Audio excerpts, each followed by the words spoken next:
Hello, hello, hello. My name is Louis from TNH Gaming, and today we're going to play 9Kings. I'm going to show you like a basic strategy for most of the kings. Starting out, you won't be level 9 and have all the cool perks that I put in here, but you will have some and you will acquire a fair bit in a short bit of time. So let's go over what I have placed there. It's just playing around with it.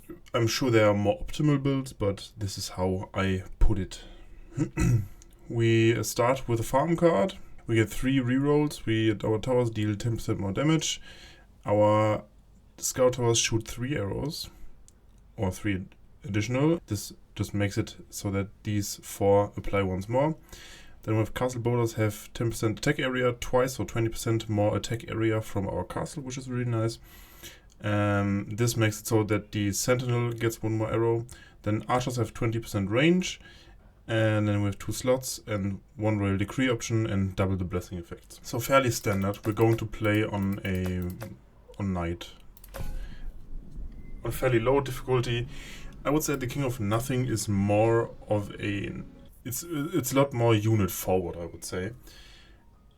And right at the start we got a good combination, which is the soldier. It's a basic melee well-rounded unit, as the tooltip says, but we can place a farm next to it, and every time we come here, this will be able to add 1 more soldier that has 23 health, deals 3 damage, and hits once every 2 seconds. I'm going to put a scout tower here in the back because we have it upgraded, and it will help us clear our enemies faster. You will start a lot slower than this, but it's certainly a good way to do things. Yes. I should put it there. And then we kind of got our first things put down. In a scenario like this, I like to take the castle, and then I usually always do overwork, if I can, because it's really helpful. And we're going to upgrade our farm, so that it adds 2 units, and then plus also another +1 through overwork, so we get 3 units per year.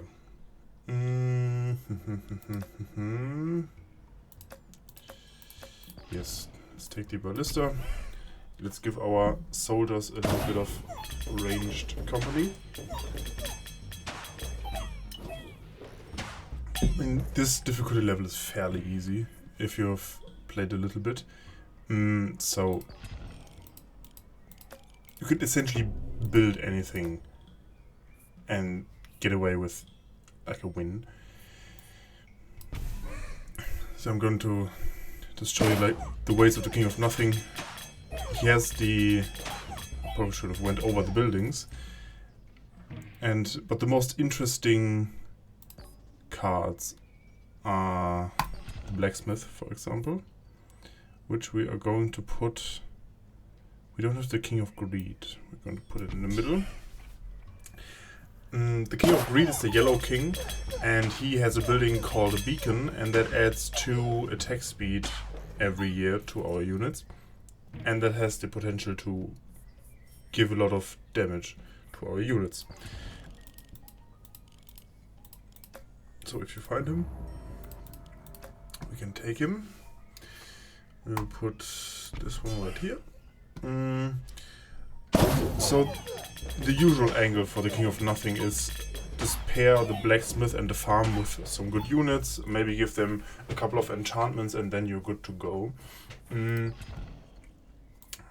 We can give our soldiers and our ballistas, probably better on the ballistas, to be honest, some chain lightning. The flame tower is just, I don't know, I don't really like it. I just like it. Oh, haste increases. Okay, we want to upgrade our soldiers, and then we have 1 real That's a cool enchantment. Doubles the size, damage, and HP of target troop.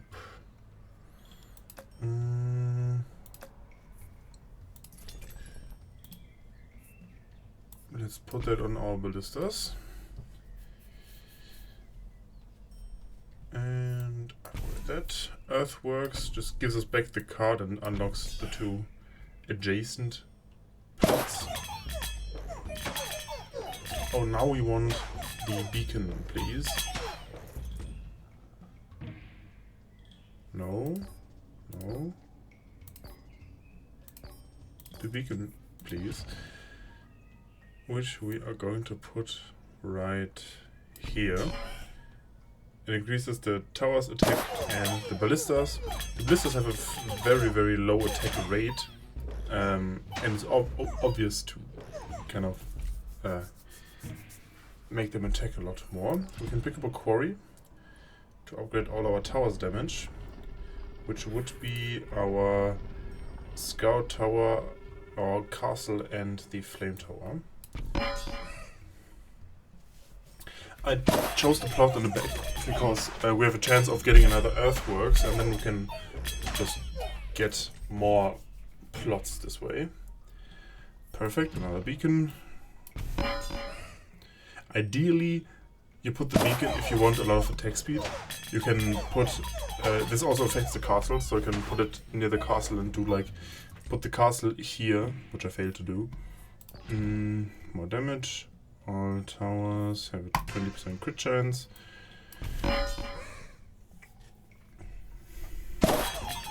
So we are like more unit focused.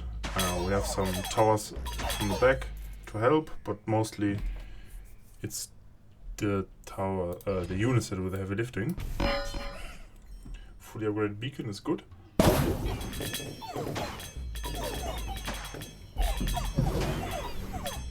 Because increasing this is also very good, because it has so many arrows. This is not fully upgraded yet.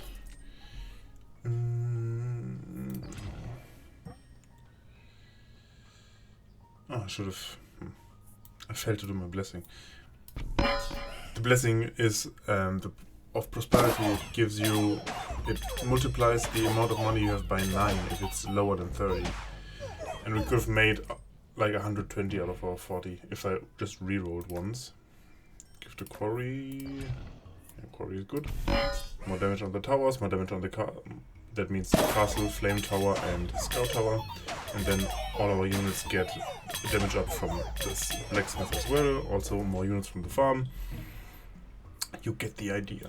Now we have the opportunity to get another beacon, which you could put here, for example, if you've had more units, which we don't have.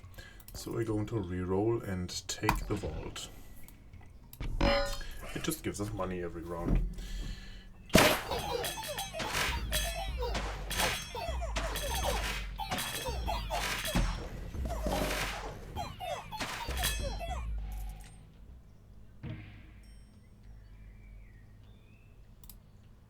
Money is fairly useful. This is the second best thing when we're king of nothing. It's the steel code. It's not important in the normal playing modes, but it's really important if you go towards endless, because with every stack of steel code you ignore 1 hit, and if you stack 100 on a unit, it ignores 100 hits on it, which you want. Let's get some, upgrade our ballistas. Oh, we're going to against the rainbow army. That's really good because we can get some really good cards from that. Ideally like the shrine or the temple.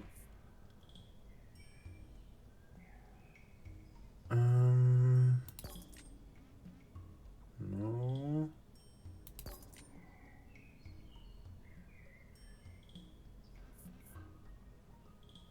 I'm going to take the temple and overwork again.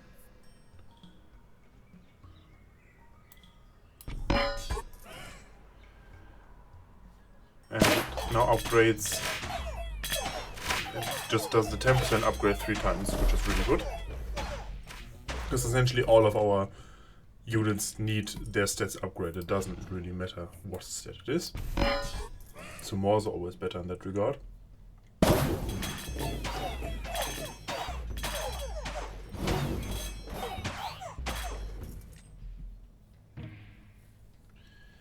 So the castle is not fully upgraded. Let's do that. Can I make peace with an enemy king? I don't need the king of spells. I would rather have the king of nature as my enemy. Because the king of nature has the clone card, which clones a card. And that means I can upgrade a lot of things that we have. Ballista level 3.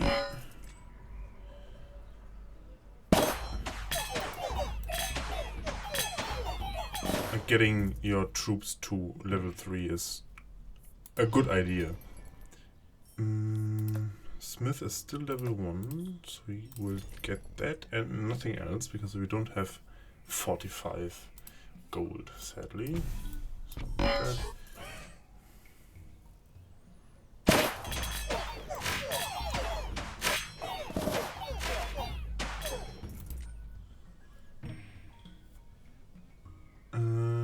Yeah, blacksmith. Let's go. And that's essentially how the King of Nothing works. I could try to get my ballistas some steel coat, because that would mean that they have a bigger chance of surviving combat. But we essentially won, so I'm not worried about good placement or anything.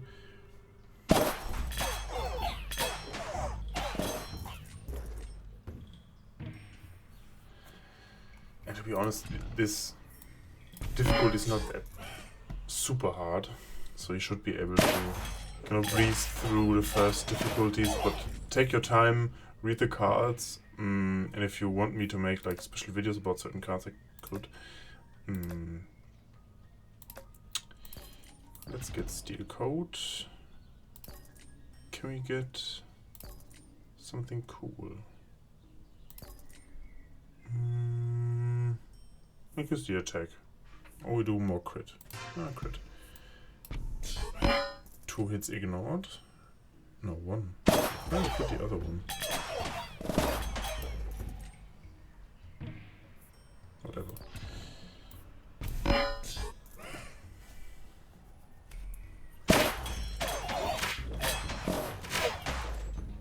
So pretty easy so far. We take the wild card.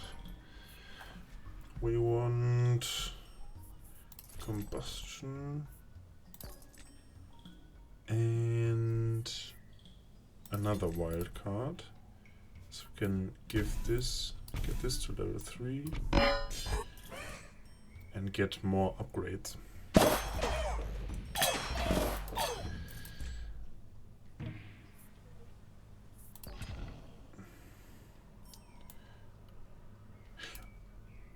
Overinvest makes you spend 30 gold and increase a tower's stats or troops' stats by 15%.